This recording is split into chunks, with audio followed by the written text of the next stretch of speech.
My name is Michael Keegan-Dolan. In Irish, my name is Mícheál Mac Éigean Ó Dolan. My company is called Chakosa, which means house of dance. When people dance, it's rinka, and when animals dance, it's dausa. So we're the house of animal dance. Well, Chakosa started off as Fabulous Beast Dance Theatre many, many years ago. And at some point, I got fed up with the name.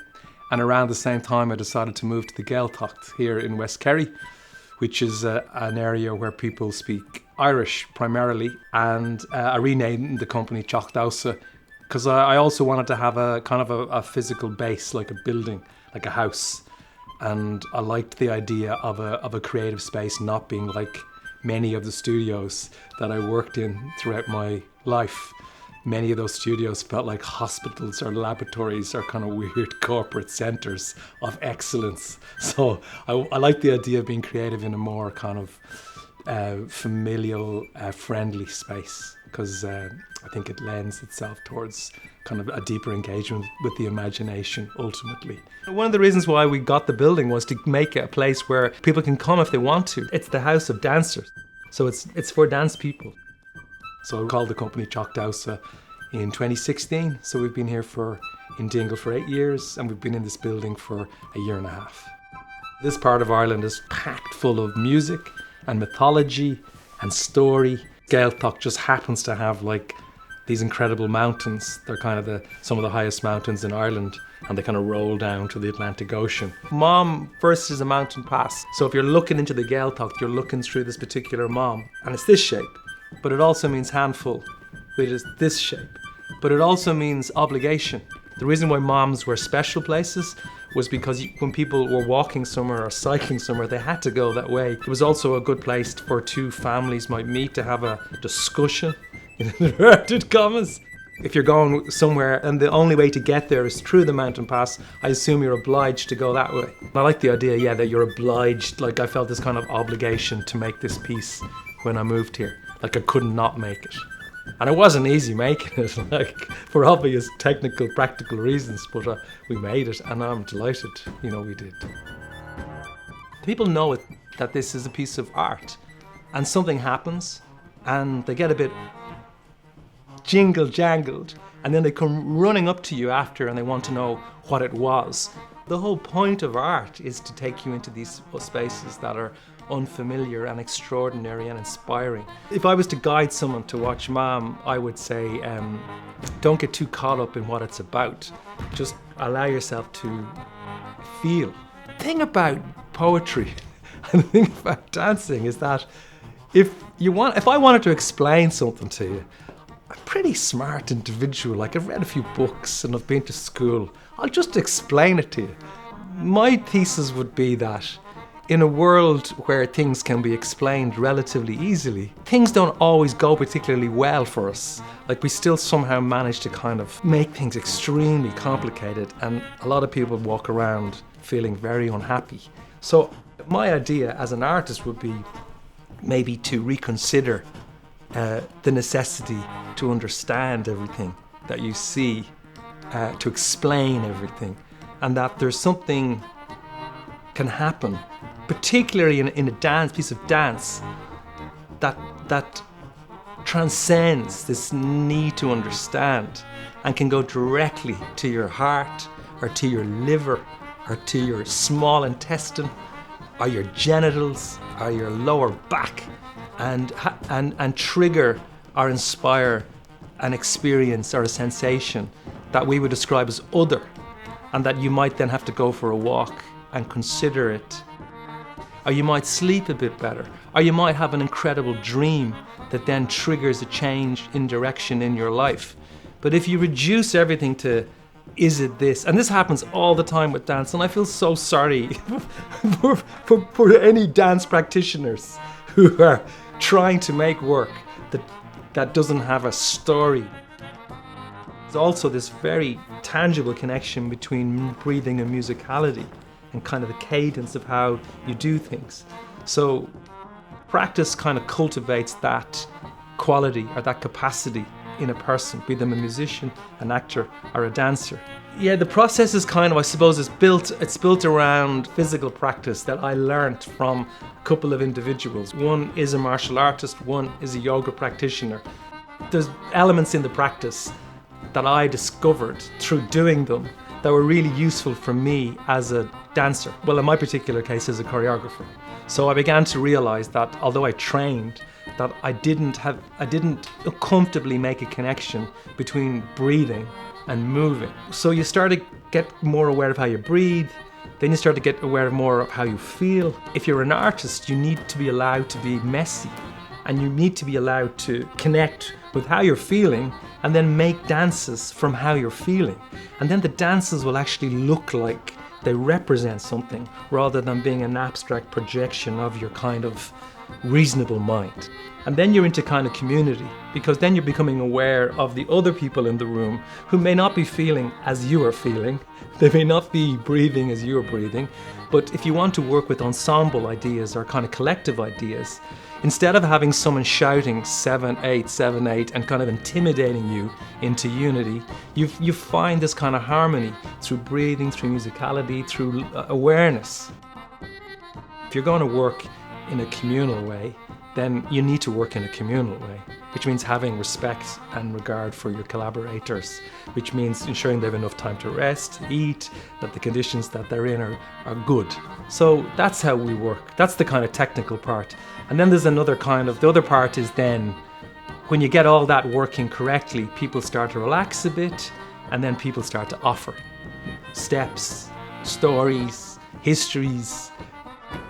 Cormac, when he gets into the right kind of space, he plays in a particular way. It's transformative, like that when you dance to Cormac, when he's playing in a particular way, you dance in a way that you maybe would never have danced before. And all this stuff starts to happen. And then my job is to try to gather it all and make a piece of work, which then needs to fit into a kind of a structure, which is like a tour. And most tours go to venues that mostly have proscenium arches, that mostly have seats, straight on like that, in this confrontational, weird kind of relationship. And you have to somehow bring all this kind of circular energy, all this communal energy, all this breadth of musicality into this kind of linear kind of, it feels very kind of imperial, kind of like, ugh. So somehow you have to kind of make it feel a bit more friendly. And that's the job. That's a really difficult job, to take what we do here and put it in somewhere like Sadler's Wells, you know. But that's my job. We did a lot of music workshops before we got into the room over here. We did one in Berlin, we did one in Amsterdam together, and then there was a lot of back and forth. The thing was definitely built around Cormac's music and those tunes. There were one or two pieces of music that were kind of that grew out of what was going on in the room, that were not directly connected to what Cormac was doing, but primarily they're responding. They're in that responsive mode. Cormac, I remember, would be very clear, like, this tune has been around for a long time, and the reason why it's been around for a long time is because it's good.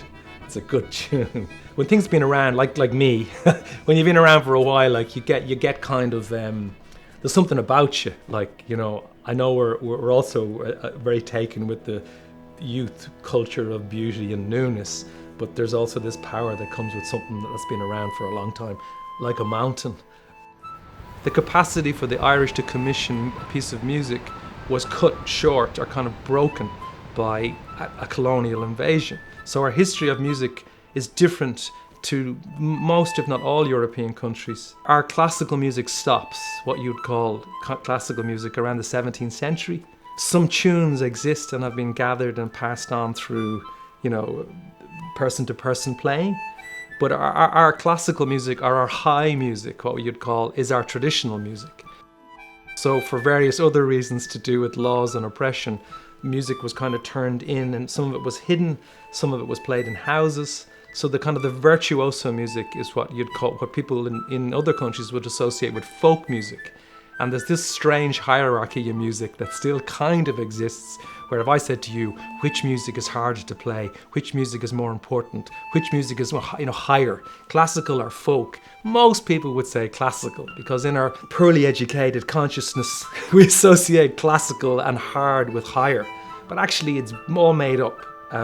So our music is coming from our folk tradition, which is associated with people who also maybe work in a field or drive a truck or play for the local football team.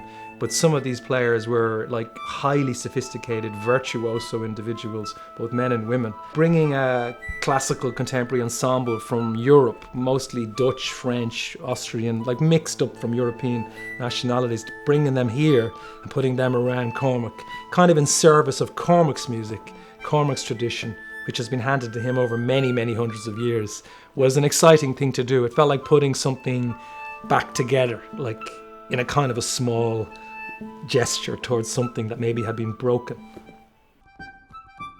It's quite a thing to be Irish, you know. Like, and I'm not sure, this is the other thing we've talked about a lot.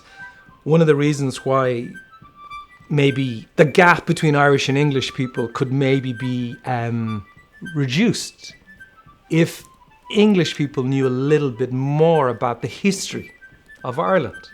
And it's prickly, but like, we've got over it. Like we're over it. But the problem is that when we sometimes talk to our English colleagues or friends, they don't even know that between 1 and 2 million people died of a famine in this country between 1845 and 1850. So like, that's my history. The great thing about doing this tour, bringing the show around England, is the chance that I could have more conversations with all sorts of people just about what Ireland is, or what it has been, and what it might become, right? Like, that's the point of doing art.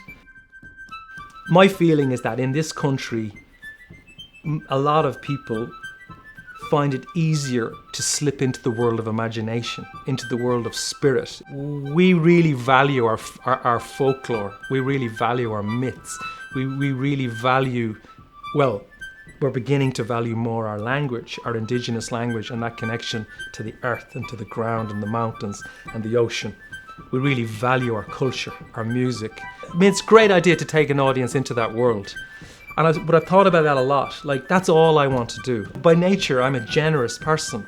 For better or for worse, some people are generous, some people aren't. And there's advantages and disadvantages, right? Artists are generally very generous, and choreographers, I think, you know, you're in that shared space a lot, but you want to bring people into your world.